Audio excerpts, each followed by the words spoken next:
Okay, what's going on? Psych Perspectives, giofvcks. And for some well, we know why, climate change. It is November 10th. Okay? It's like 70 degrees outside. It's been in the mid 70s all week. In Michigan. I'm in Michigan. And if you know Michigan, we're in the Midwest. It was snowing last year. There was a snowstorm last year. Climate change is real. But since it is so nice out and I'm just chilling, I want to talk about abandonment issues. Information about abandonment issues and abandonment and other things will be in the description box below. Care to check it out or do your own research. If you would like to donate a few dollars to help the growth of the channel, my Cash App and Venmo is below. Drop your suggestions and what have you. But let's get into it. Abandonment. And subscribe, y'all. Subscribe. That's free. You can subscribe for free and click the notification bell and leave a like. Let's get, you know what I mean?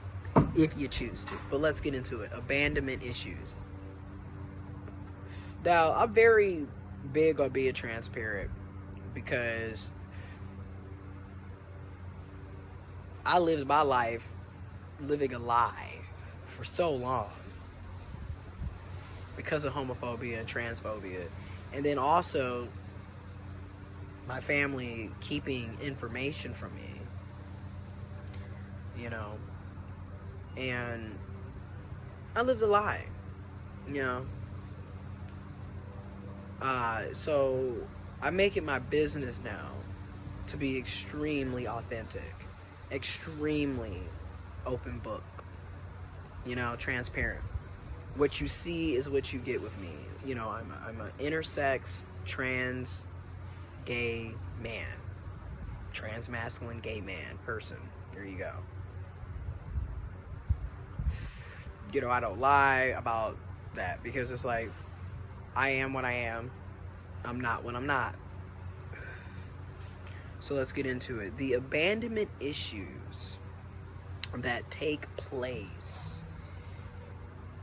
and a lot of the abandonment issues are directly related to neglect that came early from a parental figure. And I say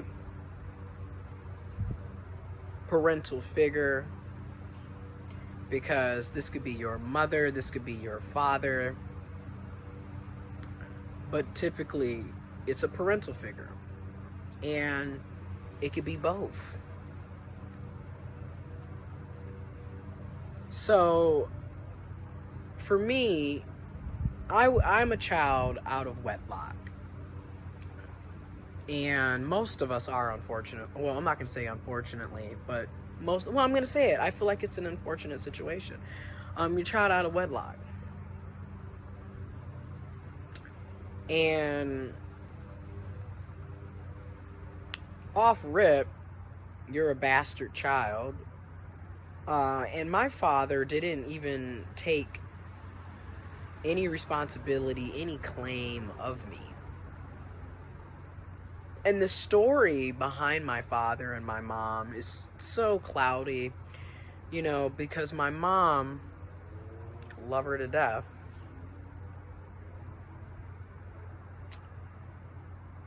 mental health issues, trauma, abuse, and drug issues, drug addiction. And so the lies and the misinformations and the half-truths and is always, you know, it's just something, you know, it's just something to think about. And so when I was born October 15th, 1992. I was actually supposed to come September 25th, but for some reason I stayed in the womb longer. So when I came out, I was dry as hell. But here's the thing though. They got everything until color. Remember I told you I was going to have a video discussing this. They got everything until color. And the reason why they got everything until color was because even before I was born, they didn't know what my sex was. Like, they didn't know. And then when I was born, they didn't know. Because I had... So... But this information was omitted for me.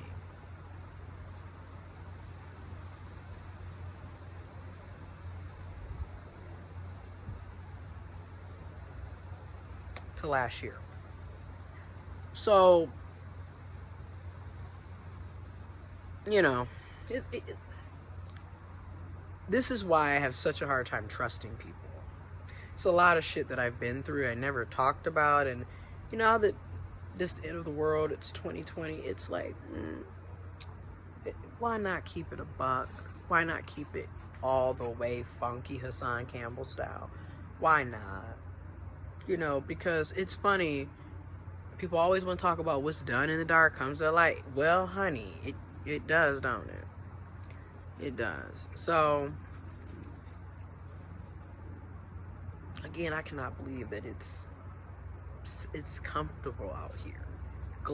Climate change is real. If you didn't think it was real, it is very real.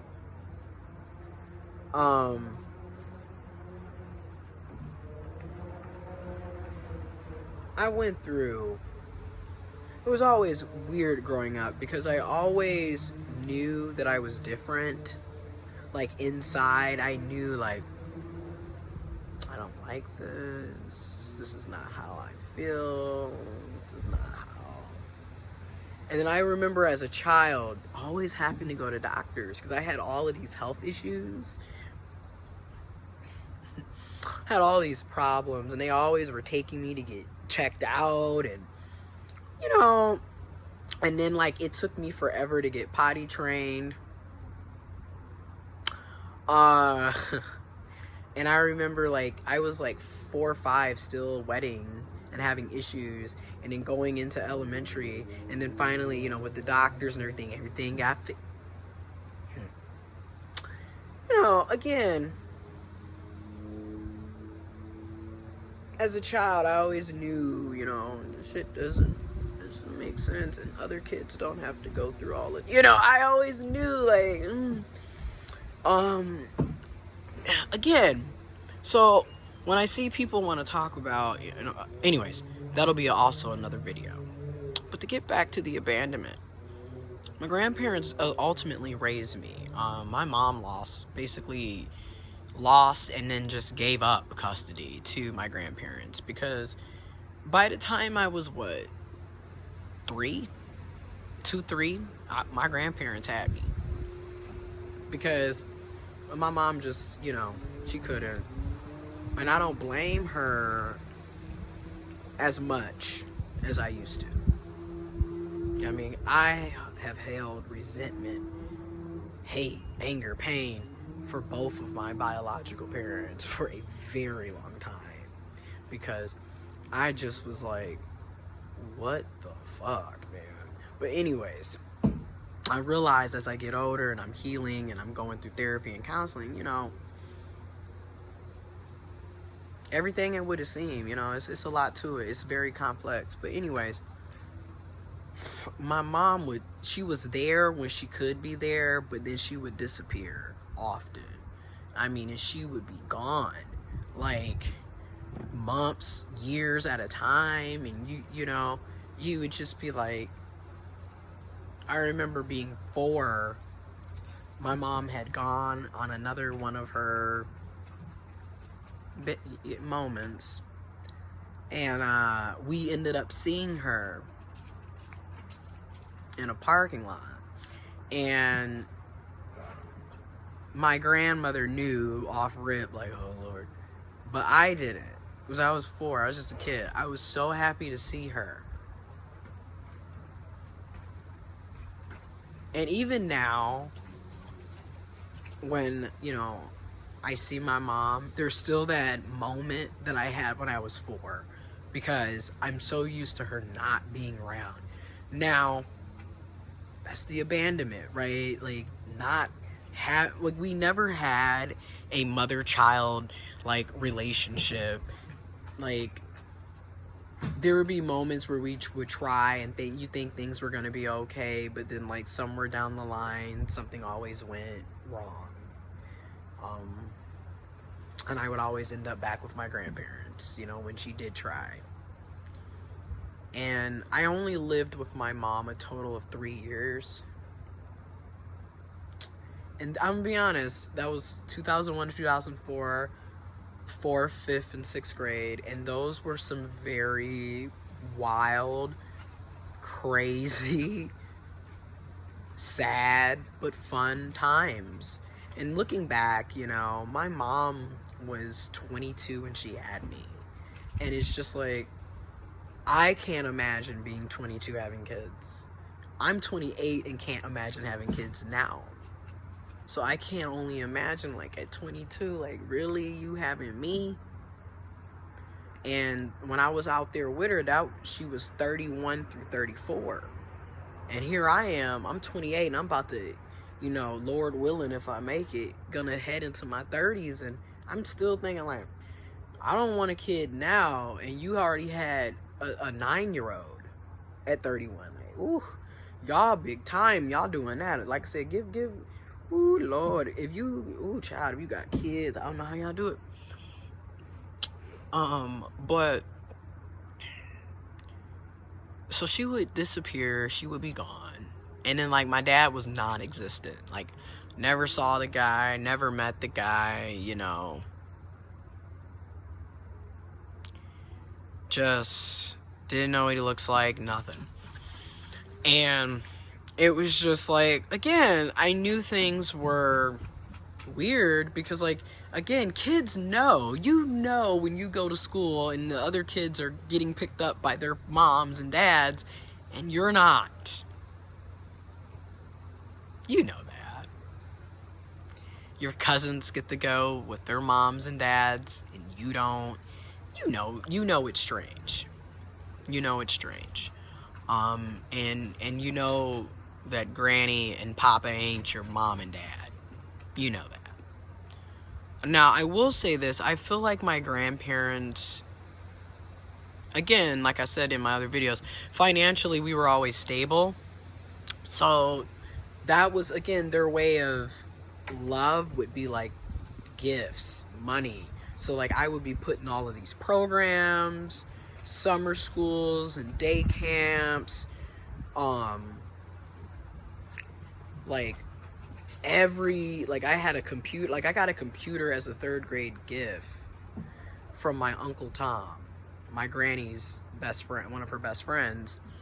And then I got an N64 from my mom. Like, that's how we would do stuff. Instead of saying I love you and actually spending quality time with you, per se, it was, here goes some gifts, go play, shh, it's good, it's good.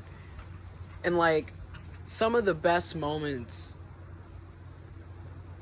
when I think about the time I spent with my mom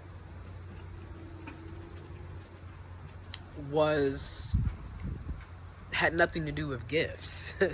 It was like, you know, when we would play video games together, or we would be in the car and she would always let me drive.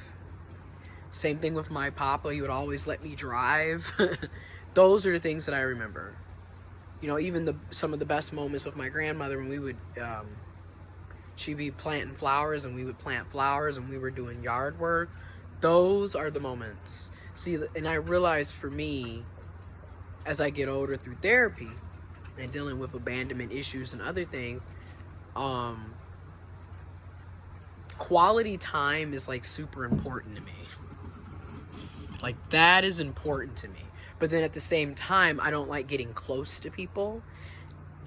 And that's the abandonment part, right? It's like I want to get close, like I want to be able to spend quality time with people I care about, but then at the same time, I don't want to get close to you.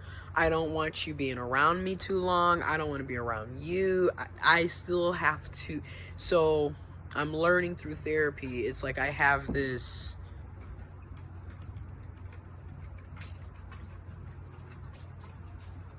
anxious avoidant attachment issue that's directly related to my abandonment issues. Like, it's like I'm super high alert that people are gonna leave, and then I don't trust people, and I don't let people get close to me. I don't let people get, I'm very like, oh no. Because I've already predetermined in my mind from my childhood, like, look, people that are close to you, they're gonna fucking leave. And they're gonna hurt you, and they always do. Because from my lived experiences, that's what happens. And it's sad because that's like a trauma, that PTSD, that shit is passed down. And if you're not careful, you really do start living in cycles, right? You're living in, getting in relationships or in situationships or entanglements, whatever the hell we're calling them now. You're getting in these types of relationships where they're going to leave or hurt you, or something negative is going to happen, and pretty soon it really does become like a self-fulfilling prophecy in a way. It's like you're truly manifesting damn near this shit to happen. It's crazy. And then too, like, another part of the abandonment is just never feeling loved. Never feeling loved, never feeling welcomed, never feeling safe, kind of just always, like, at any given moment, shit is gonna go left. And that's kind of why I'm kind of always, I like to call it being a realist, but in many ways, I'm basically a pessimist. And, I'm an Eeyore. I'm Eeyore, but then at the same time, I know how to put on an act and make it appear like, hey, everything's great, jokey joke, you would never know. Because I also learned very early on in my family, again, nobody cares about your feelings.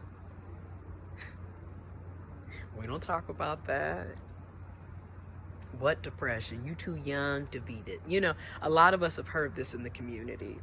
So and I used to always hear people say, we laugh to keep from crying. And honestly, it's a coping mechanism in many cases. I mean, shit, I'm always joking and kick-cacking and shit. But, like, deep down,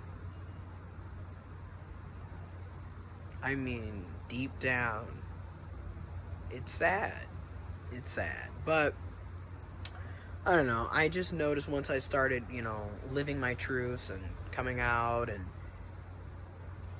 doing what I need to do to live, even though it sucks at times, I do feel better. But then I just realized, like, every time I come back, I realize, like, this is just not for me anymore. I'm gonna always love my grandmother and my mother and my uncle and my grandfather and and it's very odd because it's like I'm gonna always care for them because they're my family, but at the same time I am not gonna allow disrespect. I can't do it anymore because I used to allow it all the time, and now it's just like I just can't. And, like, as I'm building up the healthy boundaries, I'm slowly but surely working on the abandonment issues, working on my anxious avoidant attachment, problems. And again, I'll leave information about this in the description box below, and also information on how you can get into counseling therapy. But I'm just knowing for myself now, like, I can't do it anymore. I'm at that point in my life where I ain't got time for the bullshit. That's the best way to put it. Like, I just don't have time for it anymore, and I never thought I would get to this level when I did. But abandonment issues are real, and you gotta be careful of how they show up in your relationships, because a lot of times you push people away because of your fear of being abandoned. So it's like you're trying to push them away before they push you away type shit. And a lot of time it's a fear that's not even real. It's, you know what I mean? And you don't even realize. So people really be trying to get to know you, trying to get close to you and whatever. But you be like, oh shit, this is too much. And then you start coming up with all of these scenarios for why this couldn't be and all this. And you realize, like, damn, you done pushed people away. It's 6 o'clock and it's pitch black. That's why I like getting up. That's why I get up early.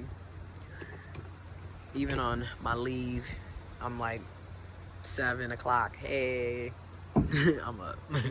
But you end up pushing people away, and you're operating from a trauma-based. It's trauma-based reaction, trauma-based behavior. And you got to work on that. So that's what I've been doing. I've been working on it. I'm not healed. I have a long way to go.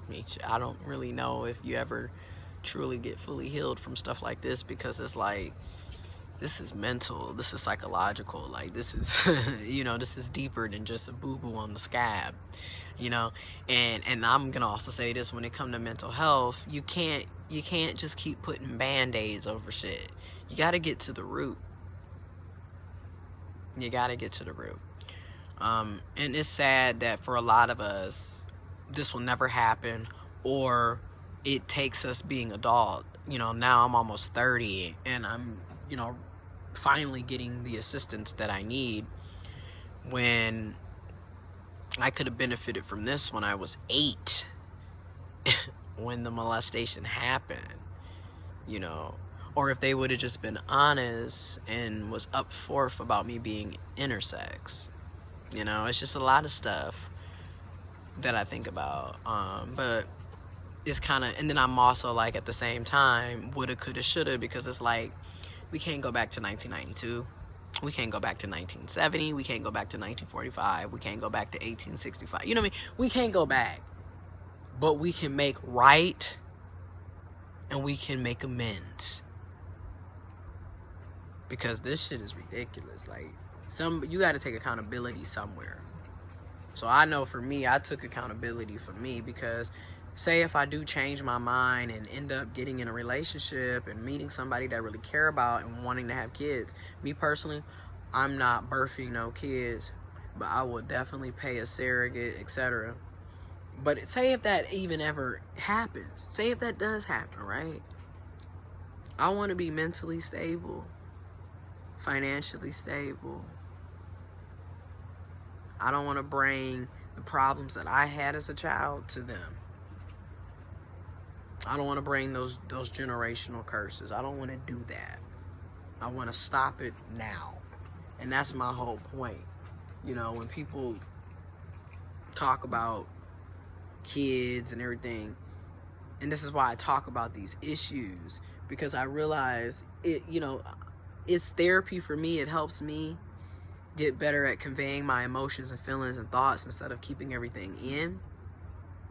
And it helps me realize, like, this is how you feel. It's okay to feel this way. Talk about it. Express it in a healthy, neutral, positive way that doesn't lead you to getting in trouble and all this other stuff. So that's what I'm doing. And also I recognize that there's so many of us that dealt with this and, like, have gone through similar situations. It's unfortunate how common this is, but it's almost 25 minutes. I'm gonna finish this, and y'all be safe, And I'll catch y'all on the flip side. Again, if y'all would like to donate to support the channel growth, drop a few dollars. Cash App, Venmo is down there. Subscribe to the channel, you know, that's free. Like, you feel me? And like, let me know what you think, you know, and if you have suggestions on different topics you would like me to discuss. And be safe out here. I'm out.